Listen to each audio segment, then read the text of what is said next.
Welcome back to the NutriMedical Report. And we have our panel assembled, John Moore, Ann Morrison, and, of course, Professor James McCanney. Welcome back, John and Ann, and Professor McCanney. John, give us an update first of what's happening. Yes, sir. Well, thank you, Doctor. First of all, I had a caller on this morning's show. She was asking that if you would please respond and give some helpful hints on NutriMedical products that would help mitigate the effects of radiation. And second of all, I'm about two-thirds of the way through a book titled PACE, P-A-C-E. It looks like something really good for health and fitness, and I'm modifying my workout program based on the recommendations of Dr. Sears. Oh, yeah, Barry Sears. Yeah, he's a very great doctor, yeah.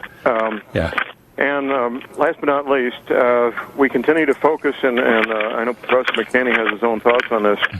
The second and third week of November is a point to focus on for preparedness, a point to focus on for everything we've talked about for years, which there may or may not be anything happen the second or third week of November, but I regard as a good drill for all of us, a good drill to think about, prepare for both physically, mentally, and spiritually as to what might happen in a grid-down situation.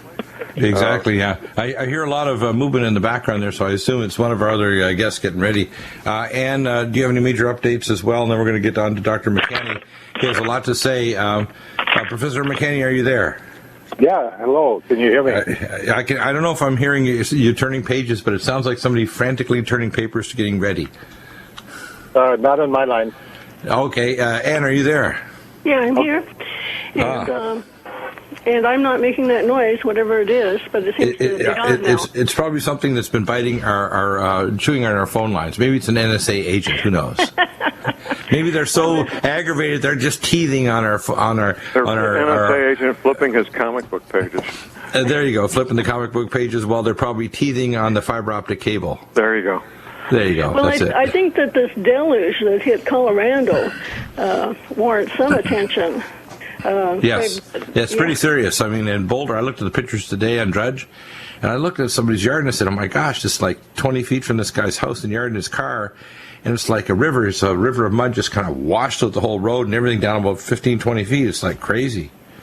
Yeah, the water overtopped several dams and broke some, and also is taking out the roadways. And they're just telling people to stay put because they have no way to rescue them. Right. The people are being washed off the road, and like I said, the water is overtopping the dams, and of course, water will seek its own level. In some cases, the roads are becoming rivers, and this was heading towards Denver. I don't know how much of it will get to Denver, but there's a lot of stuff in that water, mud and rocks and trees and stuff. So there's you want to stay home if you can, and if you can't, you want to get higher. Exactly, yeah. When they have flash floods in Colorado, because a lot of the soil is very clay-like, the water tends to be very dangerous, just like it is in Texas, where most people don't know, they don't go to New Mexico or Colorado or Texas, they don't understand what a flash flood's like. It's like when you pour water on top of clay, it's going to cause a lot of damage, and it's very scary. Well, flood water contains the contents of septic tanks also. Oh, boy.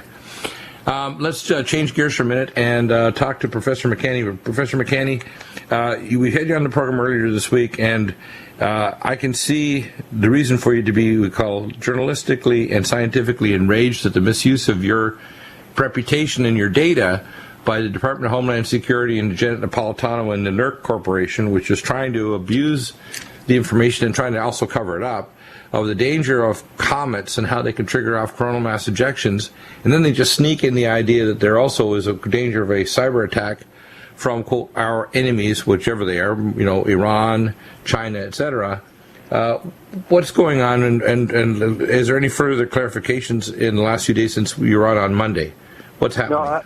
No, not too much clarification other than I did see a clip. It's a NASA video that's on YouTube, and they go through scientists that have been interviewed on major national TV.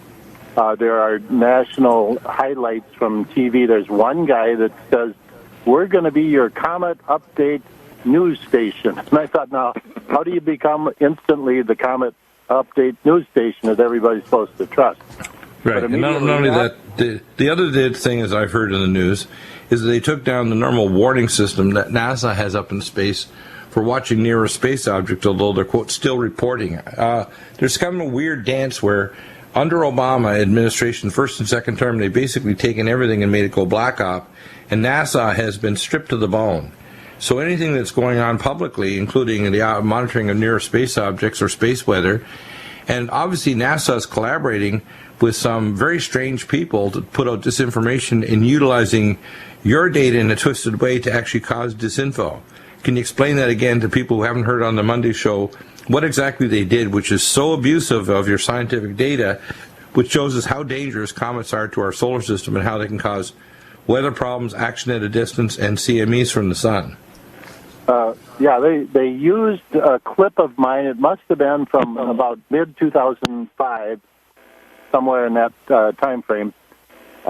And it's a clip where I'm explaining that comets are not dirty snowballs, that they can affect the sun, and if one happens, it could affect us in minutes, and we wouldn't have time to prepare. Well, that's true, but the qualification is that right now we're the least likely to have a solar event that would affect Earth due to natural causes, and that's what Napolitano and her crew in Homeland Security are trying to promote, that somehow the sun simply is going to naturally kick out a CME.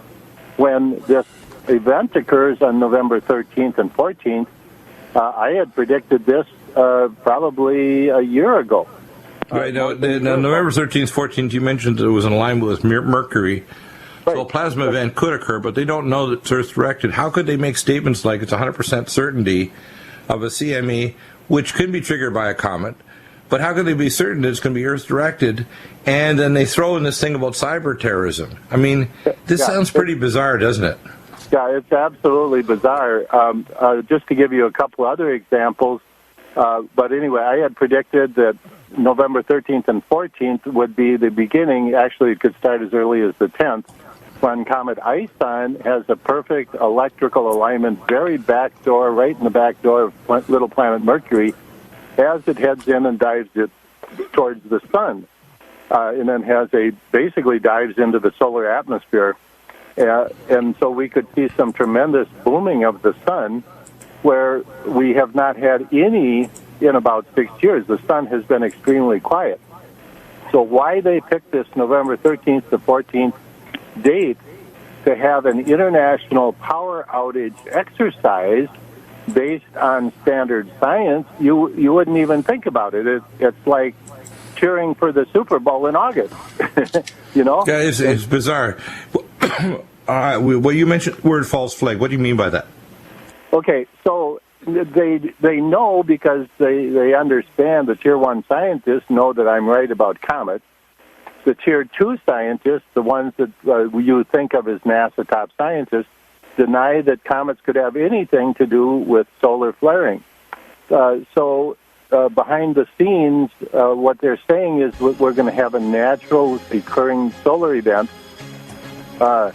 and basically using the dates that I predicted to have a exercise. But here's the issue.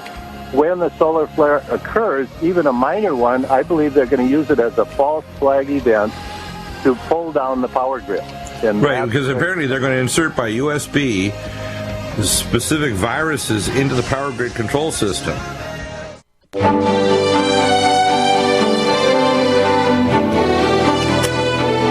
Welcome back to the NutriMedical Report. Professor McKinney, we're on break, and we want to clarify this false flag issue, because you've worked this out intellectually, and I totally agree with what you're saying. I think that we're a lot closer to the implementation of a biometric new world currency system as we're moving toward a cataclysm. And again, we thought this war was, quote, on hold, when in actual fact, the latest statements by Bashar al-Assad was, when Israel passes over its weapons of mass destruction, i.e. nukes, etc., we will pass over our chemical weapons, which means he has assurances of transfer to Iran and to Syria, the rest of the S-300 system. They have the they have a USSR, Soviet, Russian space shield. They have what's called plasma accelerator weapons that can actually turn an asteroid, like they had a 10-ton asteroid, they turn into a plasma ball of of mush that was proven. Parts of it fell in the area of Chelyabinsk, southern Russia, here last year. People need to understand that the Russians have some very great weapons that completely can neutralize our Navy. And if they started shooting more, the very least that'll happen is America will be a post-imperial power. That's what's going to happen. It'll be like Spain after the failure of the Spanish Armada. That was the end of the Spanish, you want to call prescience in terms of being masters of the sea. That's what I see coming. Yeah, that's been in the cards for a long time. Is my sound okay here? I just want to check. It's perfect, yeah. So tell us all about this false flag, because you worked it out as to why, and again, you're a very measured, very skeptical scientist. Why do you think this is a false flag, and how bad is it, and where is this going? Well, NASA has been pumping a solar event, power outage, for a couple of years, and there's no reason to do that. We spent 6 years during the solar minimum without a single sunspot. As we came out of this particular solar cycle and started ramping up towards solar maximum, at which we are at right now, approximately at solar maximum, the sun is at the weakest level in 200 years. Right. There's no reason to imagine that there's going to be a naturally occurring solar flare. I want to insert something that will be very important in this. About 6 weeks ago, we had a YouTube clip of a senior former head of the CIA come on with a panel of so-called experts talking about a CME that just missed Earth, that if it had hit, it would have caused a blackout of our satellite communications and our ground-based power transmission lines of the planet, a good part of the planet. And then when we went back and did research, we found out that there was no evidence whatsoever that such CME even existed, that this was all, again, disinformation that was put out there by a former CIA director and this so-called panel to kind of, shape the public psyche to believe that a CME is going to happen on cue. Yeah, absolutely. It was complete false information. And so this NERC Corporation, the North American Electrical Reliability Corporation, and we cannot find out who funds this corporation. It's a private corporation. But how exactly does this outfit have enough wherewithal to organize an international power outage exercise? And so this is extremely strange. But what's the exercise? I found a few more things since Monday. I found one of the things they're going to do is not only a war game in their war rooms in 3 countries, but they're also going to insert electronic code into the power grid controllers, because one of the things the Chinese found out is they couldn't hack into our system because it was so archaic. If we had a, quote, smart grid system, which Obama is proposing, say, 10 years from now, if they had it all in, it'd be easy to hack in and completely destroy not only our power grid, but also blow up our equipment, and also cause such rapid power drops that we would end up with what's called station blackouts of our nuclear reactors, that many of them could go critical or actually either explode or lose containment. So this happened, by the way, at San Onofre nuclear reactor, where it blew these steam turbines, and that's why those brand new steam turbines installed in the last 2.5 years, each one costing $600 million, are large pieces of radioactive junk right now in those 2 steam turbine generators by Mitsubishi Heavy Industries. So when I see the CIA involved with disinfo, when I see Janet Napolitano making absolute statements like she's got some religious fervor, when I see the government trying to have an international statement on this, and we don't know the content of what, quote, a simulation is. Remember now, every false flag occurs during a trial run or a simulation. 9/11 was during that. In fact, I knew about 9/11 6 months before when I talked to the CDC and the FBI directors, because we worked on bioterrorism and Operation Top Off in Dark Winter. I had a private lunch in March of 1991, before the September 9/11 event. And they told me about a quote, a September event that was going to occur as a simulation. I had friends who were even telling me about it coming up, that they're going to do a simulation, put blips on the screen of false missiles and everything going on, false planes moving around. So tell us more what you think is happening here, because this is very serious when we have multiple branches of the government lying to us about false information, using your information and abusing it, and then telling them there's going to be cyber terrorism. We're not at war yet with Iran or Syria.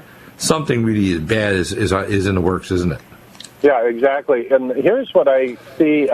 We might consider that a cyber attack implies on the power grid. But like you say, the power grid is so archaic that there's really no way to hack into it electronically. Yeah, they can't do a proper job. They'll tell. In other words, they're going to try to tell us they can hack in. I know, talking to power experts, the system can't be hacked into. They literally walk up to it and get into the power grid control system of the main backbone and insert a USB thing into the drives, just like they had to insert someone that went to, say, Iran, had to have an agent, an Israeli agent, insert those viruses to cause the centrifuges to go haywire, so that they ended up with major, slowdowns in their project, produced more high-grade uranium for the Iranian nuclear program. 20% for making nuclear power rods, 90% for making nuclear bombs. The fact is, when you hear these kind of statements, the only way they can get in to hack the system is if they literally walk into our power grid system and insert a USB virus, which apparently they're planning on doing as part of this test. That's craziness. It's going to stress the system that's basically like a tar paper shack that can't hack it. Any comments, John or Ann, on that? Go ahead, Ann. Well, I first I want to say that it's an honor to be on the show with Dr. Jim McCanney. Been listening to him for a while, and am so glad that you are joining us. Well, the Canadians hardened their power grid after the Quebec power outage, the New York power outage, right. And so they no longer have long lengths of wire in which currents can be induced. So they aren't in danger of having blowouts of their transformers. At that time, the National Electrical Council decided that we would not harden the power grid in the United States. So this is just us doing our own thing and not taking responsibility for protecting our citizens. Well, I think it shows how incompetent our system of government is. They're too busy in stuffing their bank accounts and foreign bank accounts, congressmen and senators. We need to get rid of lobbying. We need to get rid of soft money. We need to get rid of the idea that they can have unlimited amounts of money contributed from corporate sponsors. This idea of sponsorship and lobbyists need to be gone, because our congressmen and senators are so spoiled with the spoils of corruption. They don't do their job, which means if there really is a power surge caused by coronal mass ejection, bye-bye USA. Back in a moment with Professor McCanney, John Moore, and Ann Morrison.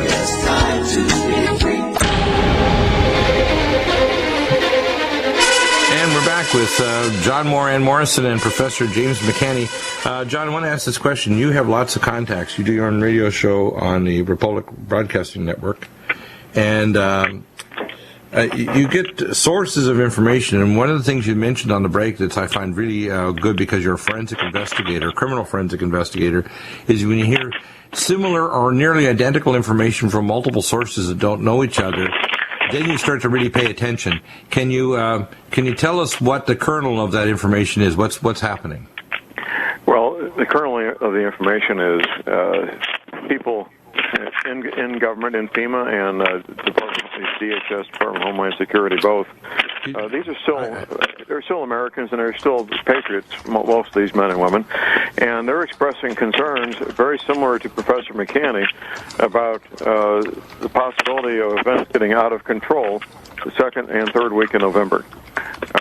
They don't know for a fact that it would, but everything they're seeing leads them to believe that that's a distinct possibility. Yeah. So what are they basically saying? What's the story? Are they saying that they're inside the government and they're concerned that something's going to happen because they're getting stories where they have solid enough Tier 1 science and they have enough inside information that a real event can happen, but the government's going to, like Rahm Emanuel says, to make the best of a crisis? Is that what? The preparations they're seeing being made far outstrip any reasonable or logical reason for making these preparations. The purchase of ammunition, the body bags, the blankets, the MREs. It's a complete package of everything going on, not just any single event. And that's what's causing all that concern. Yeah, Professor McCanney, I think I can hear you on the computer there. Yes. Not me. Okay, so what's happening? You're getting clicks on your line, and I don't know what's going on in your line. So, Professor McCanney, when you hear these kind of statements that you have inside government people, do you think they're being fed misinformation, or do you think that the Tier 1 scientists know that there really is going to be a possible Earth-directed event, and whether it's a partial blackout for North America or the Western world, the government wants to make it a more complete one? You mentioned this to me before off air, so that they can install their New World Order, the new financial system, and the literally biometric world currency, because if it's for any extended period of time, it's going to decay to city-states and to fiefdoms. In a sense, almost feudal, 21st century feudal law will take over, not a New World Order, but a series of city-states that will control the planet. And we'll go back 2 centuries.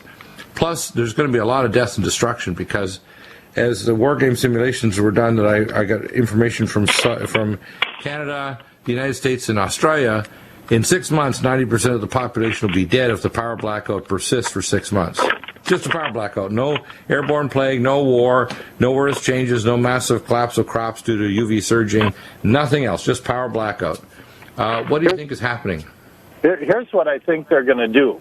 They're going to do a World War II rationing type of thing, where you have your number, you have your time and date, and you get to go get gasoline on such and such a time and date.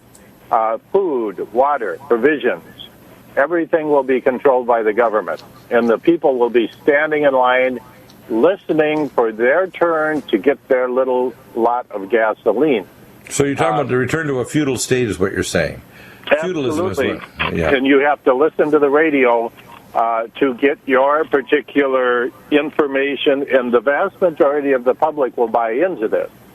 And so it would be a situation like that where the government will be in absolute, complete control of everything. And anybody who sees any dissenters, they're going to have a situation where you have to turn in dissenters because they're against us.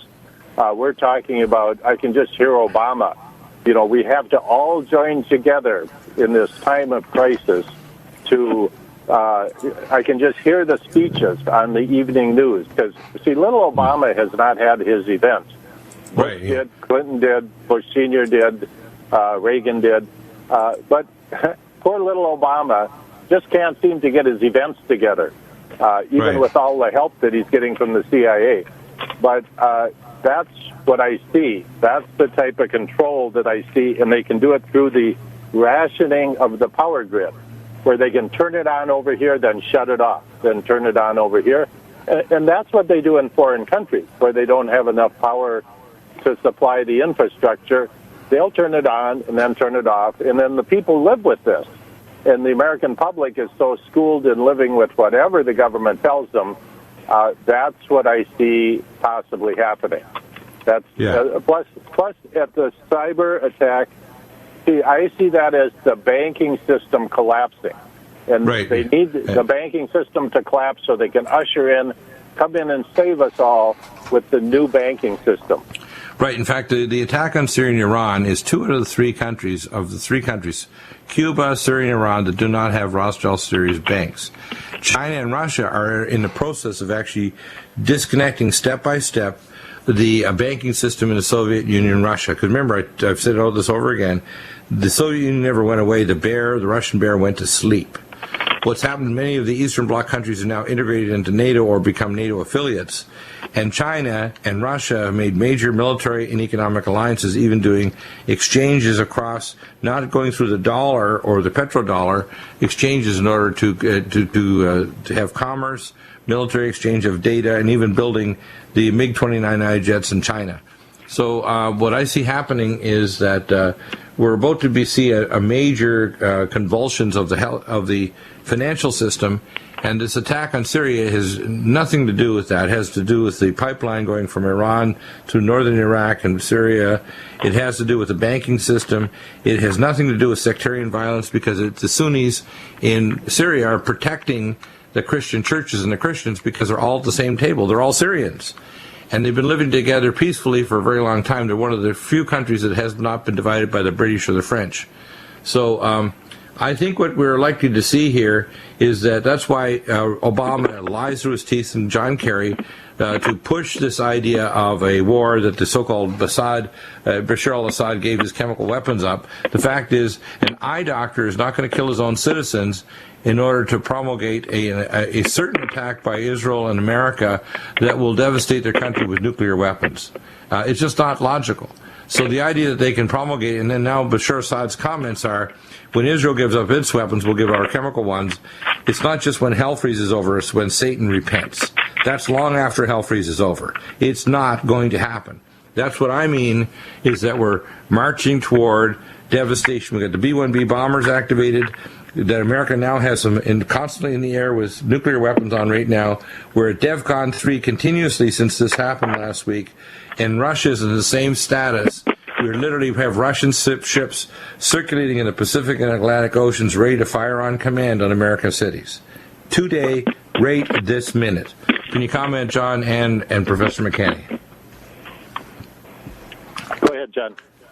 Yeah, John, what do you think? Well, I agree absolutely, Dr. Deagle, and I think we need to get to the basics. People's spiritual preparation, their physical preparation, their mental preparation, where we could possibly be in for a wild ride. It's always been that way.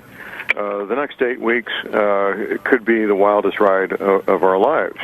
Right. 12 weeks, excuse me.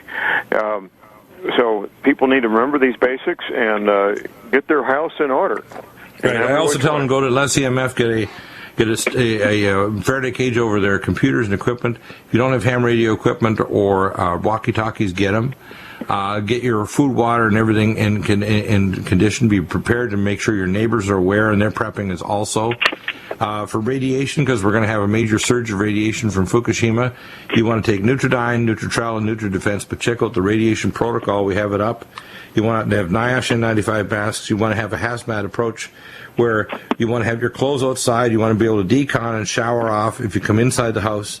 You have to realize that if you're not having changeable HEPA filters, because some of these are going to be carried on dust particles where the radioisotopes will electrostatically attach to dust particles, and you can strip them out of the air before they get in your home. But we've got a lot of converging disasters, and the government knows that an extinction level event is coming. Tier 1 science knows these things, and they want to control the crises, they want to amplify the crisis, and they may control before the really big bad stuff happens, because they want us to not interfere with their survival.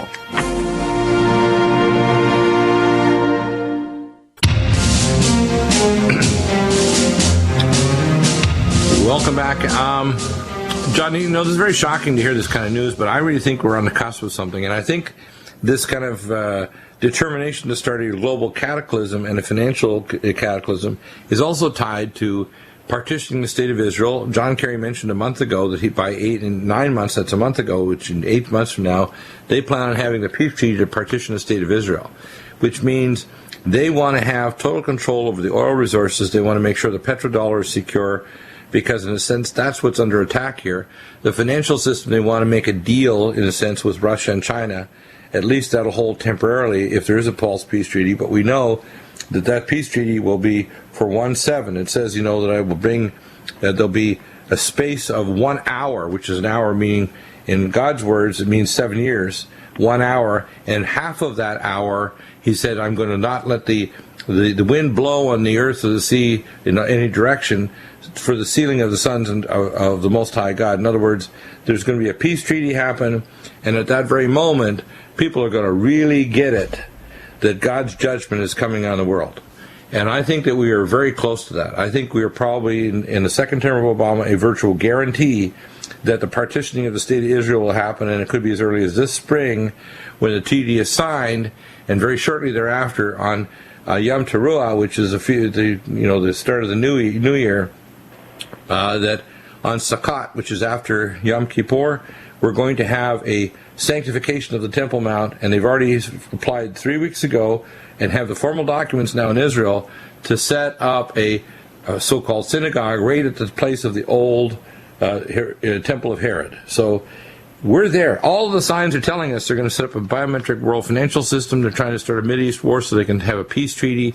They're trying to force Russia and China into a system where the central economic controllers of the Rothschild banks will control Russia and China's economy, which are centrally controlled. Russia and China, although they're Rothschild-like banks, they're centrally controlled by the Russian state and the Chinese state. They are not controlled by international bankers, which is why they can print as much money as they want. The real battle here is a financial one and a controlled one of their economies by globalist banksters. That's why Syria and Iran are such a danger to them, especially when they become mega wealthy with oil and a pipeline coming from Iran, the second largest gas producer, to the largest oil deposit that's easy to get on the planet, northern Iraq, 14 times more oil than Saudi Arabia, through Syria, which now becomes the final crux, right beside Israel, where it brings right through the Alawite territory directly to the Mediterranean. You don't have to go through the Suez Canal. You don't have to go through the Strait of Hormuz, which is a pinch point. It goes directly to the Mediterranean. The very large super tankers can pick up that oil. It completely changes the complexion of the world control between China and Russia. This is a whole different game, isn't it? It is absolutely a whole new game. Yeah. So, John, what do you think? What do you predict is going to happen? Because your sources, we got nervous government agents contacting you, all saying similar things from different sources. We have Professor McCanney's very thought-out process where they stole his information and disturb it and say, well, yeah, there's probably going to be something happen. Tier 1 science probably knows more than they're telling us of a possible event. The public has been abused by our Congress and Senate that didn't harden the grid when the Canadians saw the problem after the Quebec problem back in the late 80s, and they hardened their power grid, and Americans are like, no, I don't think we'll do that. I'm thinking, why? Are you crazy? Don't you understand what happened to Quebec was one-third the power of the Carrington event, and it's likely to happen. It's not like not going to happen. This is not a one-in-a-millennium event. This is one in every century or century and a half. You have a Carrington-style event that will literally crash civilization. It's not rare. When somebody like Janet Napolitano makes a statement, as she made, it's part her wanting to be a human being, and it's part her wanting to be on the right side of history, and it should be taken seriously as a heads up, as a warning. People like her don't make statements like that without very good reason, and we should take it seriously. Yeah, I think we should take it seriously, yeah. What do you think, Professor McCanney? It was the central part of her departing speech. It was. so Right, the central part. When people have those kind of positions and they come out and they make statements like that, you better listen, because behind that, there's a reason for why she's saying that. And really, scientifically, there is no reason for her to make a statement like that. Right. Now, the primary reason why they put the nanoparticles at 73 to 80,000 feet, not like Edward Teller at 22,000 miles, which is inside the third layer of the Van Allen radiation belt. The reason why they put it up there was to deflect the CME from the sun. That's the primary reason. The second reason was to set up torsion field imaging to map out all the resources on the planet. And the third reason was to create plasma interferometry weapons, Tesla weapons, that could create a plasma interferometry super plasma explosion up to equivalent to 100 megatons over any city, do an airburst over, say, Tokyo or Beijing or wherever city they want to select without firing a missile, or to hit any incoming missiles basically by literally turning them into a plasma ball of nothing. So that they would come in and literally, as they detect them from space or from ground, to incinerate them with a plasma interferometry weapon. That's what they set up there. And I was told that by Professor Isley in 1997. I was one of the doctors taking care of pilots flying out of Buckley and Peterson injecting these nanoparticles. There's almost nobody that's publicly speaking on this that tells you more about what is classified, what they actually are doing, because I had Q-level security clearance of exactly why they did this.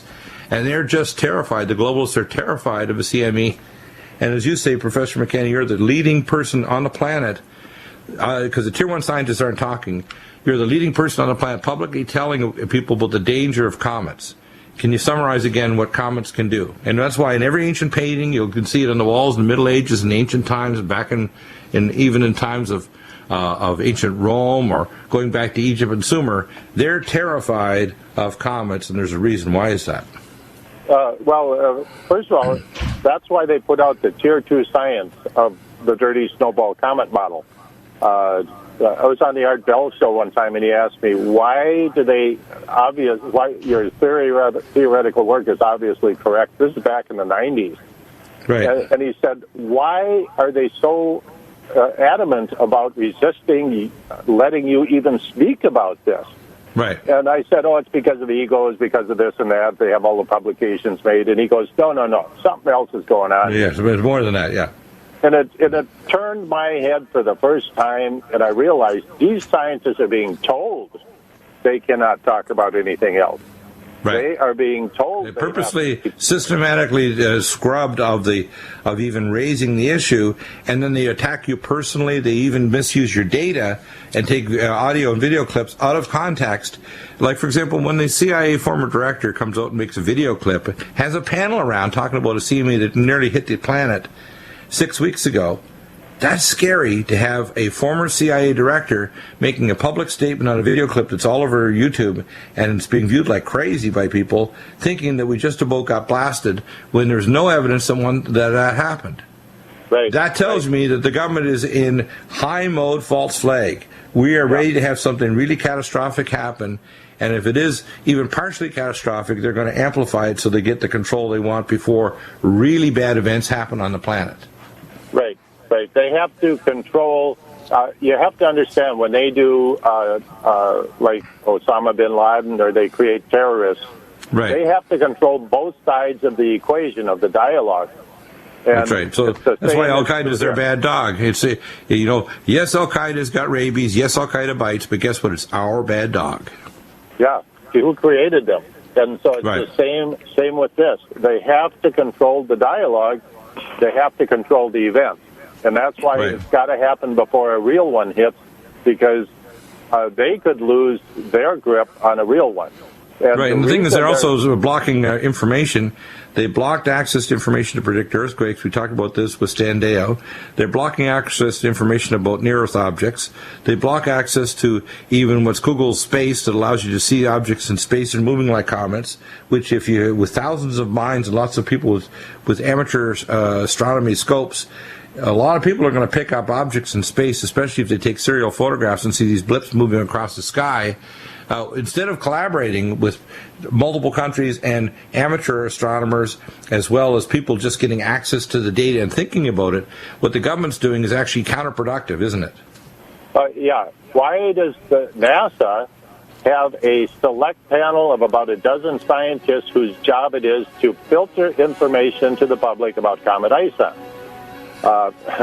This is unprecedented coming up this fall. They are absolutely deathly afraid that the public will get a hint of what comets really are.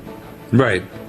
And once they understand, if the people know what a comet is coming, they'll batten down the hatches to be prepared for it, rather than sitting ducks like the Americans that don't even have the Canadian hardened grid, or be really prepared for a power blackout where we don't even have replacement equipment.